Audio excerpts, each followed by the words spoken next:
और जिंदगी जिए के मन बा पर रहन बिगड़ गइल। और जिंदगी जिए के मन बा पर रहन बिगड़ गइल। जाने कैसन जमाना आजकल बदल गइल। जाने कैसन जमाना आजकल बदल गइल। तो हेलो गाइज, वेलकम टू माय चैनल। तो गाइज आज के इस वीडियो में हम बात करने वाले हैं कुछ भोजपुरी सॉन्ग के बारे में। जी हाँ गाइज, आप सभी को पता है कि जो है कि ये चैनल पर सैड सॉन्ग आता है और जो है कि गाइज ये गाना कुछ हटकर है। जी हाँ गाइज, ये गाना जो है कि जैसा देश दुनिया में हो रहा है वैसा ये गाना है। देश दुनिया में क्या कुछ हो रहा है उसी को माध्यम से जो है कि ये गाना लिखे हुए हैं। और ये गाना जो है कि बहुत ही अच्छा है और बहुत ही अच्छा टाइटल जो है कि बैठा बैठा कर लिखे हैं। तो आइए इस वीडियो में हम बात करने वाले हैं कि जो है कि देश दुनिया में क्या क्या हो रहा है उसी के तत्व पर जो है कि ये गाना लिखा गया है। तो चलिए बिना देर न करते हुए ये गाना को हम सुनाते हैं कि दरअसल में ये गाना किस कदर है और जो है कि किस कदर इसका जो है कि लिखावट है। गाइज आप सभी को पता होगा कि बहुत ही जो है कि प्रयास करने के बाद, खोजने विचारने के बाद जो है कि ये गाने लिखे हैं कि आखिर में जो है कि अमीर गरीब को कैसे दबा रहे हैं और जो है कि गरीब के ऊपर क्या क्या अत्याचार हो रहा है उसके के माध्यम से ये गाना लेके आए हुए हैं। तो चलिए ये गाना को हम आप सभी को फुल सुनाते हैं गाना को माध्यम से। तो गाइज आप सभी गाना पर गौर कीजिएगा। और जिंदगी जिए के मन बा पर रहन बिगड़ गइल। और जिंदगी जिए के मन बा पर रहन बिगड़ गइल।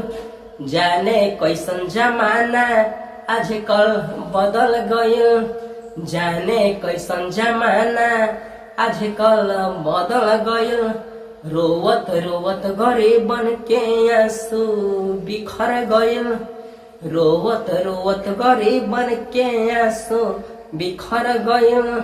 आज अमीर गरीब से लड़के राजा बन गइल। जाने कैसन जमाना आजकल बदल गइल।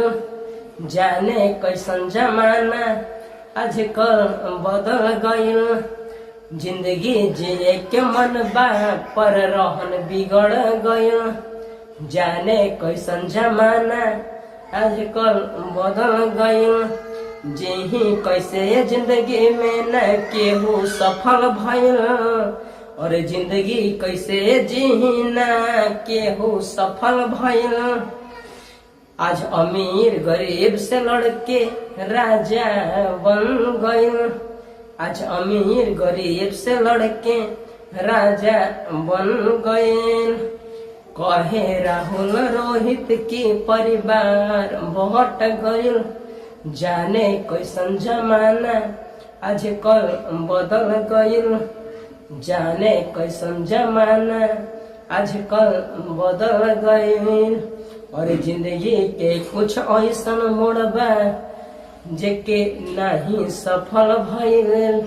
और जिंदगी के ऐसन ऐसन मोड़े भइल बा जे जिंदगी में नहीं केहू सफल भइल बा। जिंदगी कैसे जीना केहू सफल भइल बा।